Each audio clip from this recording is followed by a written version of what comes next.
ബസ്സിൽ വെച്ച് മോശമായി പെരുമാറിയെന്ന് പറഞ്ഞ് ഇല്ലാത്ത കഥയുണ്ടാക്കി വീഡിയോ ചെയ്ത് ഒരാളെ മാനസികമായി തളർത്തി ആത്മഹത്യ ചെയ്യിപ്പിക്കുന്നു. ഉത്സവപ്പറമ്പിലുണ്ടായ തർക്കത്തിനിടയിൽ 19 വയസ്സുകാരൻ അതിക്രൂരമായി അടിച്ചു കൊല്ലുന്നു. കൂട്ടുകാർക്കിടയിലുണ്ടാകുന്ന വാക്കേറ്റത്തിൽ 18 വയസ്സുകാരൻ കൊല്ലപ്പെടുന്നു. ഭർത്താവിന്റെ ക്രൂരമായ മർദ്ദനം മൂലം 13 മാസം ഒരാൾ കോമയിൽ കിടക്കേണ്ടി വരുന്നു. അവർ പലതവണ പരാതി കൊടുത്തെങ്കിലും കാര്യമായിട്ട് നടപടിയൊന്നും എടുക്കാതെ കേസൊക്കെ തള്ളിപ്പോണു. പിന്നീട് പുള്ളി വീണ്ടും വേറെ കല്യാണം കഴിച്ച് ആ കല്യാണത്തിലെ ഭാര്യയുടെ ആദ്യത്തെ ഭർത്താവിനുണ്ടായ കുഞ്ഞിനെ അതിക്രൂരമായിട്ട് ഉപദ്രവിച്ച് കൊല്ലുന്നു. ആ കുഞ്ഞ് ഹൈപ്പർ ആക്റ്റീവ് ആണെന്ന് പറഞ്ഞ് നടക്കാതിരിക്കാൻ വേണ്ടി കാലിൻ്റെ അടിയിൽ പൊള്ളിച്ച വ്രണങ്ങളും മരിക്കാൻ നേരത്തെ 91 മുറിവുകളാണ് ആ കുഞ്ഞ് ശരീരത്തുണ്ടായിരുന്നത്. ഇത്രയൊക്കെ തന്തയില്ലായ്മ ചെയ്ത് അവനെയൊക്കെ കൊണ്ട് ജയിലിലിട്ട് സുഖമായിട്ട് നോക്കുന്നു. എന്തിനാണ് ശരിക്കും ഇവനൊക്കെ കൊണ്ടുപോയി തീറ്റിപ്പോയിട്ടുന്നത്? ഇവനൊക്കെ നന്നായിട്ട് 10 വർഷം കഴിയുമ്പോൾ തിരിച്ചിറങ്ങി വരുന്ന ഓർത്താണോ? എന്തായാലും കേസൊന്നും കാര്യമായിട്ടുണ്ടാവില്ല. ബാക്കി കേസൊക്കെ മാറിയപോലെ തന്നെ ഇത് 1-2 ആഴ്ചക്കുള്ളിൽ എല്ലാവരും മറക്കും.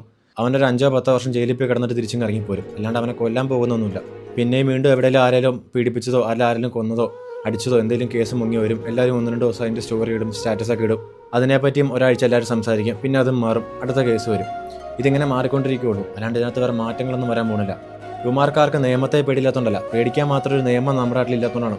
ഇപ്പോൾ ഈ ഇടയ്ക്ക് വണ്ടിയൊക്കെ മോഡിഫിക്കേഷൻ ചെയ്യാൻ വേണ്ടി അനുമതി കൊടുത്തില്ലേ? അതുപോലെ തന്നെ നമ്മുടെ നാട്ടിൽ നിയമലംഘനങ്ങൾ നടത്തുന്നവർക്കെതിരെയും കുറച്ചും കൂടി സ്ട്രോങ് ആയിട്ട് നടപടിയൊക്കെ എടുത്ത് ഇങ്ങനെ എത്രയും തന്തയില്ലായ്മയൊക്കെ ചെയ്യുന്നവരെ തൂക്കിക്കൊന്നാലുണ്ടല്ലോ, ഒരു 2 പേരെങ്കിലും കൊന്നു കളഞ്ഞാലുണ്ടല്ലോ, പിന്നെ ആർക്കും ഒന്നും ചെയ്യാൻ വേണ്ടി ധൈര്യം കിട്ടത്തില്ല. ഇല്ലെങ്കിൽ ഇതുപോലെ തന്നെ 100 അഷ്കർമാർ ഇങ്ങി പൊങ്ങി വരും. അല്ലാണ്ട് വേറെ മാറ്റങ്ങളൊന്നും വരാൻ പോകുന്നില്ല.